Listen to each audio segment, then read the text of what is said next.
जाजपुर देसी खाना रे आज आमर चिकेन होची। झुली दीदी ये मसला रेडी करूछंती। रोषे भी स्टार्ट हो गलानी।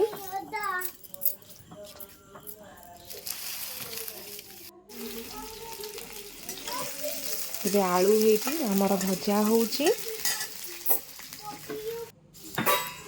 आलू भलरे फ्राए हो गलानी।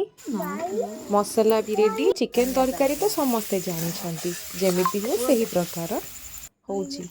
चिकेन भी पड़ी गला। कभर हो गला। किंतु देखंतु आमर आज भारी पटे किए देखा मिलूची ओध बहुत कम देखा मिले। मुझे जूम करिछि देखा जीवो कि नहीं।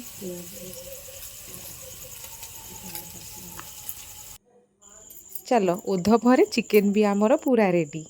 गरम मसाला पर मस्त देखा जाउची। जूली दीदी भी खाଇବା स्टार्ट हो गलानी।